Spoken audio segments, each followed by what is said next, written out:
మాజీ ప్రధాని ఇందిరాగాంధీ తెలంగాణలో ప్రవేశపెట్టిన రిజర్వేషన్ల వల్లనే గిరిజనుల జీవితాల్లో వెలుగులు నిండాయని మంత్రి పొన్నం ప్రభాకర్ అన్నారు. సిద్దిపేట జిల్లా హుస్నాబాద్ బంజారా భవన్లో గిరిజనుల ఆరాధ్య దైవం శ్రీ సంత్ సేవాలాల్ మహారాజ్ జయంతి ఉత్సవాల సందర్భంగా నిర్వహించిన పూజా కార్యక్రమంలో మంత్రి పాల్గొన్నారు. గిరిజన మహిళలతో సాంప్రదాయక నృత్యాలు చేసి అందరినీ అలరించారు. అనంతరం ఏర్పాటు చేసిన సమావేశంలో మంత్రి మాట్లాడుతూ హుస్నాబాద్ నియోజకవర్గంలోని గిరిజనుల అభివృద్ధి కోసం ప్రత్యేకంగా కృషి చేస్తానన్నారు.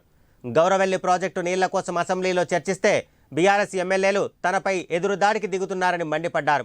బీఆర్ఎస్ నాయకులు భయపెడితే భయపడేది లేదని, వాళ్లకు తామేమీ పాలేర్లము కాదు అన్నారు. సంత్ సేవాలాల్ మహారాజ్ ఆశయాలను స్ఫూర్తిగా తీసుకుని ముందుకు సాగుతామన్నారు.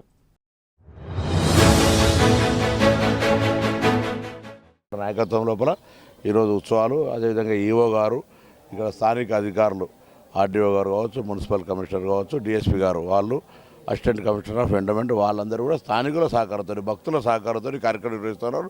మేము ఎక్కడ స్థానికుని బిడ్డను భక్తుని కాబట్టి ఉదయం పూట ఒక హోదా భగవంతుని ఆశీర్వాదంతో వచ్చింది. ప్రారంభోత్సవంగా నిన్న అధ్యయనోత్సవాలని ఇలా పుట్టమట్టి కార్యక్రమం ఉంది కాబట్టి దానికి సంబంధించి నేను శాసనసభ కూడా నడుస్తున్న సందర్భంగా ముందు వచ్చి దర్శనం చేసుకొని పోదామని వచ్చిన. ఆ ఏడుకొండల వాడి ఆశీర్వచనం అందరి మీద ఉండాలి. ఇది రాజకీయాలకు అతీతంగా అందరూ ప్రతి పౌరుడు పాల్గొనే కార్యక్రమం. ఇలా పొలిటికల్ పార్టీస్లో ఇలా గౌరవ పార్లమెంటు సభ్యులు, గౌరవ శాసనసభ్యులు, జిల్లాకు సంబంధించిన వాళ్ళందరూ రావాల్సిందే కోరుతాను. ఇలా పాలిటిక్స్ చేయొద్దని విజ్ఞప్తి చేస్తా. గతంలో ఆహ్వానాలు కూడా మినిమం కోఆర్డినేషన్ లేకుండే, లేకపోతే గతంలో అందరికీ వివక్షపూరితమైన లేదా పెద్దరికం ఏదో టెంపుల్ ఈవెంట్ను కూడా ఈవెంట్ లాగా ఈ వేడుకలను కూడా ఈవెంట్ లాగా తీసుకునేది ఉండే. ఈసారి వాళ్ళు ఒక భక్తిపూర్వకమైన కార్యక్రమం తీసుకుంటారు.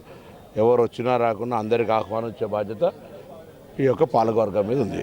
అదేవిధంగా ఈవో గారు కూడా అందరు ప్రతి నాయకునికి ఇంక్లూడింగ్ కార్పొరేటర్స్ కావచ్చు, లేదా సరే జైలులో పక్కన పెట్టి వాళ్ళకి వేయలేరు కదా, మిగతా వాళ్ళందరికీ కూడా వేయాల్సిందే కోరుతా ఉన్నాం.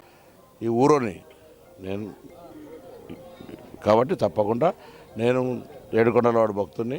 నేను తిరుపతి కూడా పోయేస్తా ప్రతి నెలకు. అటువంటి నా ఊర్లో బ్రహ్మోత్సవాలు జరుగుతుంటే గతం లోపల ఆహ్వానం లేదు, లేకపోతే అప్పుడు కూడా భక్తునిగా నేను చాలాసార్లు వచ్చిపోయాను, వైకుంఠ ఏకాదశికి వచ్చిపోతాం. కానీ ఇప్పుడు నేను అందరినీ ప్రత్యేకించి నేను ఓ నమో వెంకటేశే అందరూ వచ్చి కార్యక్రమం విజయవంతం చేయాల్సిందిగా ప్రజలను, వ్యాపారస్తులను, ఇక్కడ పట్టణ ప్రముఖులందరికీ విజ్ఞప్తి చేస్తాను.